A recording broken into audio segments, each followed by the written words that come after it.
வணக்கம் நண்பர்களே. தமிழ் ப்ளாசம் சேனலில் மொச்சக்கொட்டை குழம்பு எப்படி செய்யுதுன்னு பார்க்கலாம்.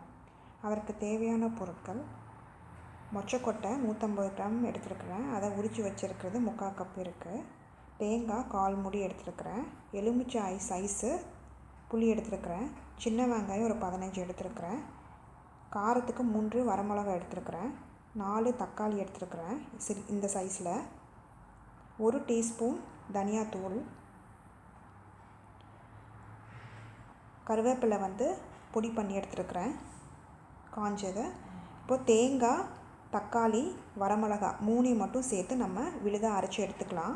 இப்போ வரமிளகாவுக்கு நீங்கள் பச்சை மிளகா கூட நீங்கள் சேர்த்துக்கலாம் காரத்துக்கு.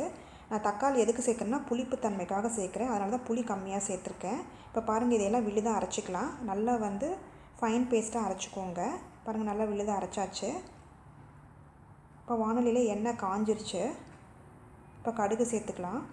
கடுகு பொரிஞ்சிருச்சு. இப்போது கட் பண்ண வெங்காயத்தை இதில் சேர்த்துக்கலாம்.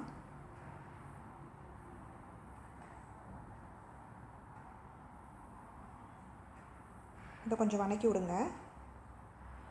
இப்போ மொச்சக்கொட்டையை நம்ம இதில் சேர்த்துக்கலாம். இதையும் நல்லா வதக்கி விடுங்க.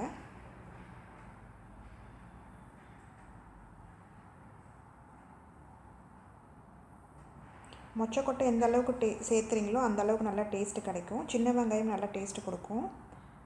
இப்போ அரைச்சி வச்ச விழுதை நம்ம ஊற்றிக்கலாம். இப்போ தனியா பவுட்ரு 1 டீஸ்பூன் எடுத்துருந்தோம் பார்த்தீங்களா, அது போட்டுக்கலாம். மஞ்சத்தூள் 1 டீஸ்பூனு,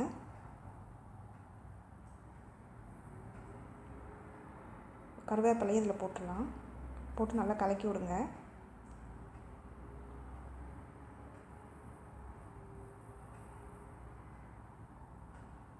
இப்போ இதில் தேவையான அளவு உப்பு சேர்த்துக்கலாம்.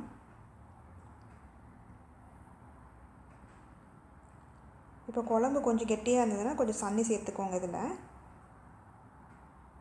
இப்போ இது கொஞ்சம் நேரம் வேகட்டும், ஏன்னா பச்சை வாசனையாக இருக்கும். அதனால் கொஞ்சம் நேரம் வேகட்டும்.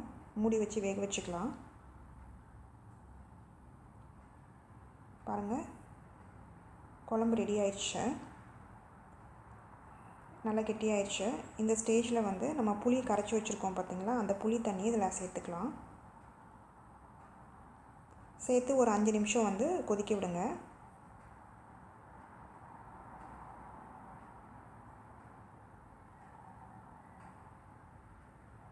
சரி, நம்ம மூடி கொதிக்க வச்சுக்கலாம். 5 நிமிஷம் ஆகட்டும். பாருங்கள், நல்லா வந்துடுச்சு. குழம்பு கெட்டியாயிடுச்சு. புளி கரைச்சல் ஊற்றி இப்போது இந்த ஸ்டேஜில் நம்ம அடுப்பை ஆஃப் பண்ணிடலாம். பாருங்கள், மொச்சக்கொட்டை குழம்பு ரெடி. இதை செஞ்சு பார்த்துட்டு உங்களோட கமெண்ட்ஸ் என்னன்னு சொல்லுங்கள். இந்த ரெசிபி பிடிச்சிருந்தா லைக் பண்ணுங்கள், ஷேர் பண்ணுங்கள், சப்ஸ்கிரைப் பண்ணுங்கள்.